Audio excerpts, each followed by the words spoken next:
Kain tayo guys ng Arabic food dito sa Abu Dhabi, UAE.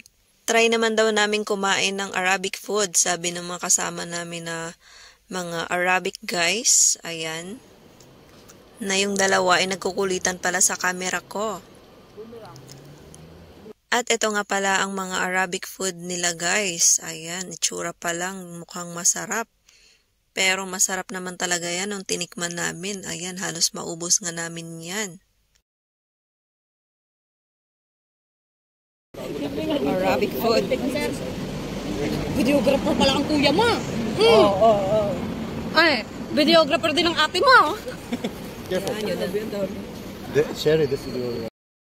Magkakatrabaho nga kami ng mga yan guys at ngayon lang talaga yan nangyari na magkakasabay kaming kumain. Kasi syempre yung schedule namin ay iba-iba. Merong morning shift, merong evening shift. At ngayon nga ay nantay namin yung mga closing shift para sabay-sabay kaming kumain sa restaurant na ito. Minsan talaga ay kailangan din nating i-explore ang ibang mga pagkain o ibang cuisine. At ngayon nga ay mag-Arabic cuisine naman tayo guys, hindi puro Filipino food lang. At ayan nga, meron palang nangungulit sa camera ko.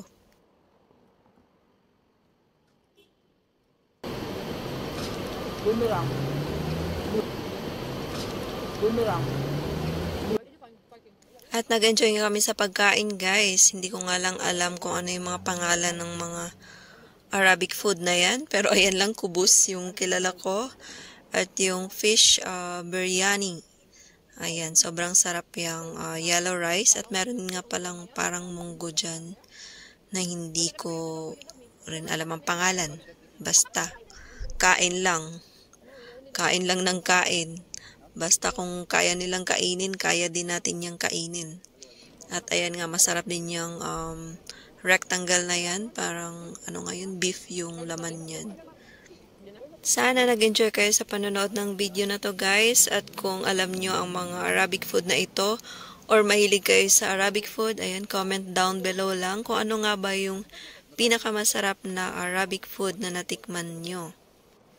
Thank you sa lahat ng nag-follow ng aking FB page at meron din akong YouTube channel at TikTok na Chaan Vlogs. Ayan, thank you sa lahat ng sumusuporta. At comment down below lang kayo para naman mabalikan ko kayo at maisa-isa kong ma-replyan ang mga comments nyo. Thank you so much. At shout out nga pala kay Ella Bon at kay Aga Cesar. Ayan, paki-follow po sila. Thank you so much for watching. See you sa next kain in UAE. Thank you so much for watching. Please heart, comment, and follow my FB page, Chaan Vlogs page. Bye!